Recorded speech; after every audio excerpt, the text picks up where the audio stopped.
In this segment, we're going to cover some of the most common myths and misconceptions of franchising, what it is and what it's not. Many of the views that a lot of people have about franchising are frankly incorrect. And what's really unfortunate about that is those misperceptions cause people to, one, not look at franchise ownership at all, two, not seriously looking at and researching businesses they should be considering, or three, worst case scenario, buying a business that they shouldn't have bought because they weren't well suited to, but they bought because of incorrect perceptions that they didn't research further on. So let's now look at some of the most common myths and misperceptions that exist about franchising. The first myth we'll explore is that franchising is only food and retail. When I ask people what brands come to mind when you hear the word franchising, the most common things I hear are Pizza, McDonald's, Subway, Canadian Tire, maybe a dollar store, maybe a pet store. In other words, food, retail, more food. Why? I believe because food and retail are the visible face of franchising in Canada. A critical part of all of these businesses' marketing strategy is location, so we see them everywhere. Let's look at franchise fact number one. The reality is that there are over 1,300 different franchise concepts in Canada in more than 50 different industries. There are over 78,000 independent operating units that generate about 10% of the total gross domestic product in Canada, so franchising is way more than food and retail. As you can see by the chart here, food and retail occupy roughly 46% of the total market, but there's a lot of different industries there, aren't there? The fastest growing segments that we see are in the business to business and business to consumer services sectors. In the next slide, I'll talk about the various categories of franchise investment. But before I do that, I think it's really important that you answer the question, how much do I really need? And what are the components of that initial investment? When we talk about the total investment breakdown, that's the amount that you're going to need in order to get the doors open from the day you buy the franchise to the day that you open the doors. There are three main parts to that. The first is the franchise fees. This is the amount that the franchisor charges you to become a member of their system. This is often the smallest amount of the total investment. The next component is the construction, the build-out costs, all of the equipment, everything you need to get into your business that you need to pay for in order to operate the business. The third component is working capital to break even. That will cover training fees and other aspects of the business. Franchisors are very good at describing all aspects of the total investment in great detail, and as we mentioned in the last segment, this is a critical part of the franchise disclosure document. Once you've got the business open, the next component of the financial investment that you're going to want to figure out is what is the working capital. This is the amount that you have to keep on injecting into the business to cover rent, to cover salaries, to cover all the expenses that are incurred by the operating of the business until such time as the business hits consistent break even, and the revenue from your business can also cover all of the expenses. We call this the funded burn. I like to compare the funded burn, the working capital aspect of the business, to giving a child an allowance until they get a part-time job. Until they get a part-time job, they need to cover some of their fun and their activity costs, and that comes through the allowance. Once they get the job, you shut off the allowance. The child is then able to cover their costs. A new business also needs an allowance. The funded burn, the working capital that you as the owner have to continually inject into the business until it hits that break-even point or self-sustenance. And after that point, it no longer needs any form of outside working capital or allowance from you.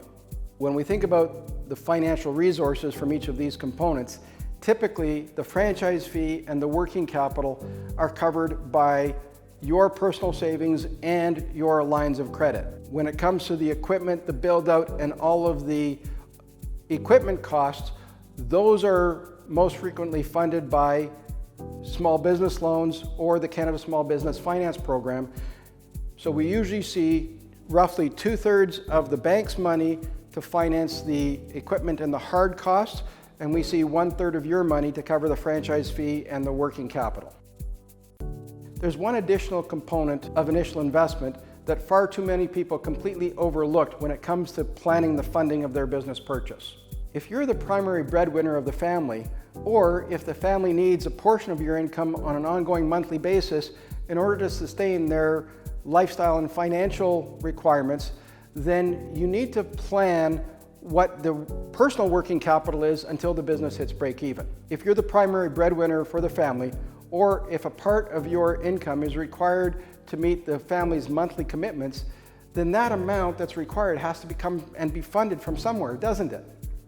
For example, if your family's monthly nut of expenses is $4,000 that you have to cover, and you identify in your research that it's going to take 9 months after opening for the business to hit break even, then that's 9 times 4 is $36,000. So let's round it up to say $40,000. That's got to be funded. But I wish it stopped there. Once the business hits break even, it doesn't mean you're paying yourself a full salary afterwards, so you also have to plan for a few more months. So that might be another 3 or 6 months, so that's an additional amount. So you have to plan that as part of your initial investment. It could be $40,000, it could be $60,000 more, whatever your monthly nut is that you have to cover. We maintain that the amount of personal working capital required in order to get you to the point where the business replaces that amount needs to be part of your total initial investment when you're looking at how much you can afford to buy a business. While the franchisor outlines in their franchise disclosure document what the initial investment is from their perspective, we maintain that it's important for you to talk to at least 8 to 10 existing franchisees. And from them, you ask, what was their initial investment? What was their working capital? How closely did it compare to the franchisor's model, so that you can get a much more accurate picture of what it is that you're going to require for the uniqueness of your market before you buy. Now that you understand more about what the components of an initial investment are, let's look at franchise fact number 2. Over the years, most of the people that we've worked with initially thought franchising was far more expensive, often more than $500,000. In fact, the vast majority of franchises are much less expensive than most people initially perceive. When you think about why most people think that franchising is often more than $500,000, I believe the answer is that they think about franchising, as we've just talked about food and retail, as the visible face of franchising. Location, build out, all of those, and yes, those are more expensive. But you might be surprised to find out that roughly 27% of all franchise systems are under $100,000. Another 28% are between $100,000 and $250,000. The gray section of the pie chart shows that 24% are between $250,000 and $500,000.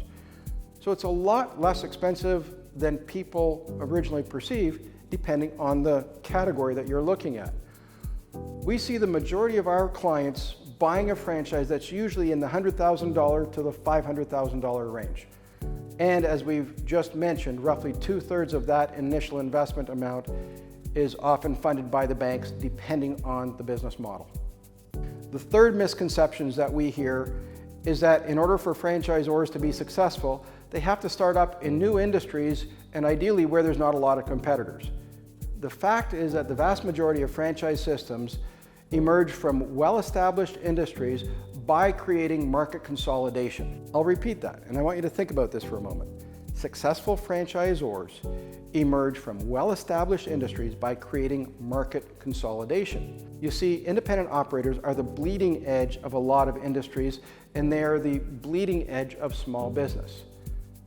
Franchisors wait until there's enough independent operators that have proven the market demand for the product or service, then they start franchising the business by creating systems, by creating strategies so that they can outperform those less sophisticated non-franchise competitors.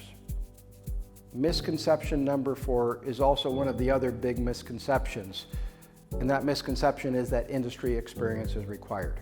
When we look at franchise fact number 4, the reality is that most franchisors are looking for people with transferable, leverageable skills. They don't want industry experience because industry experience comes with bad habits and the likelihood of people not wanting to follow the franchisor's systems and processes. The reality is less than 20% of franchisors want industry experience. As we've described in significant detail already, a franchise is based on running proven systems and processes well, so the franchisor is looking for somebody who they can train and coach and then who can then use and run those systems. They are looking for people who will focus on being an owner in the business and not just being an operator in the business. This means using their accumulated management and business skills, using their people skills, their communication skills, all the things they've developed up until now in their corporate career, and then the franchisor fine-tunes and hones that as they start operating the business, following the system. The fifth misperception is that franchisors succeed because of the product. Think about the product for a minute and think about this brand. Can you make a better hamburger than this brand? Most people would say yes. But this is one of the most successful brands in franchise history. So it's not the product that drives success, is it? So what is it? Franchising fact number 5 is that it's not about the product, it's all about the systems. We've already covered this. We don't go to this or any other major brand because we're only looking for a great food product. We're going because in addition to the food product, we know what to expect as part of the experience of that brand. What are their systems, what are their processes, and what is the franchisee's capability of delivering on those brand promises? We've already talked in detail about some of the systems that create success in franchising and that franchisors use in order to deliver the brand promise and keep the customer coming back.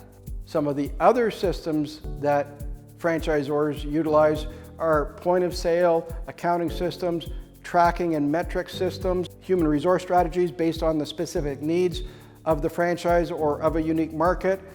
All of it is linked together. By bringing sophisticated systems and strategies to the business, franchisors enable their franchisees to be part of a much bigger network of operators, and that system of operators consistently outperforms their independent, unsophisticated competitors. So you're now getting a good sense of systems are all of the behind-the-scenes stuff that makes good franchising such a strong success model. The final misconception we're going to talk about is that franchises are too risky. Too risky compared to what? Corporate career uncertainty that we've already talked about? Or starting a business from scratch where there are so many unknowns? We're in a permanent state of managing risk in all areas of our lives. If you're going to be looking at business ownership, what you need to do is manage your risk. The question is how? Well, I will argue that you have already built a lifelong set of skills for managing risk. Think about it. You've looked at options, then investigated those options and got the facts, then made your decisions based on your research. Think about when you bought your first home, or when you bought the car, or when you've invested in financial instruments. So you've built a set of skills around managing risk. When it comes to business ownership, we want you to now use that same thought process foundation as you consider your self-employment options. So let's talk a little deeper about managing your risk. A lot of people I talk to are concerned about investing in a business in these unpredictable economic times. Yes, there's a lot of strength in the markets right now, but how long is it going to last? So, in order to lower your risk, you will want to look at businesses that have the specific components and market characteristics that enable them to perform well regardless of the variances in economic cycles. And surprisingly, there are a number of businesses that really do well despite economic cycles, so let's take a look at a few of these. The first one is any business that works with or caters to growing markets that are driven by demographics. Examples are senior care. As people retire and age, there are services, both medical and non-medical, that facilitate the ability for the seniors to stay in their homes longer. Let's face it, nobody wants to move into a nursing home.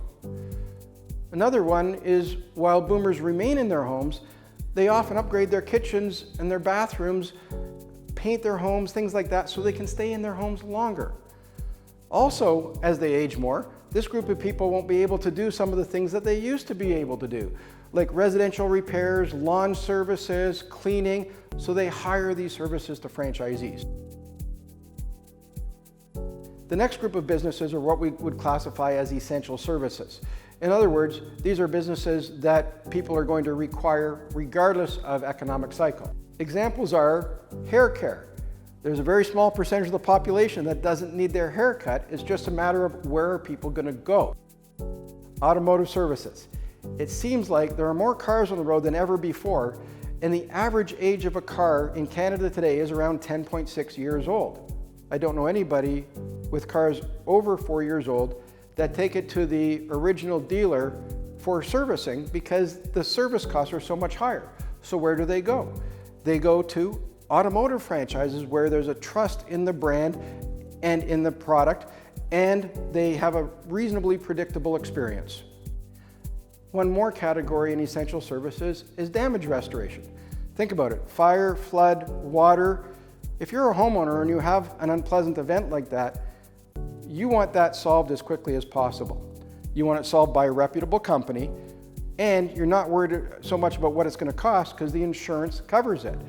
Franchise companies build relationships with insurance companies, so franchisees are one of the primary providers of these services. The final grouping of businesses that flourish in all economic times that we're going to touch on today is businesses that help other businesses thrive.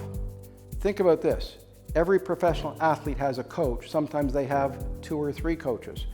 Well, savvy entrepreneurs, savvy business owners, savvy corporate leaders recognize the need for professional services. Examples of this are business coaching, sales training, peer group facilitation, and marketing services. All of those are professional service franchises. So as you can see, there definitely are a number of different types of businesses that thrive in all economic conditions, but you have to know where to look for these businesses, and they're often hard to find. That's why people come to FranNet for assistance. So this concludes the segment on franchise myths and misconceptions. We're now going to transition into the different types of franchise ownership models.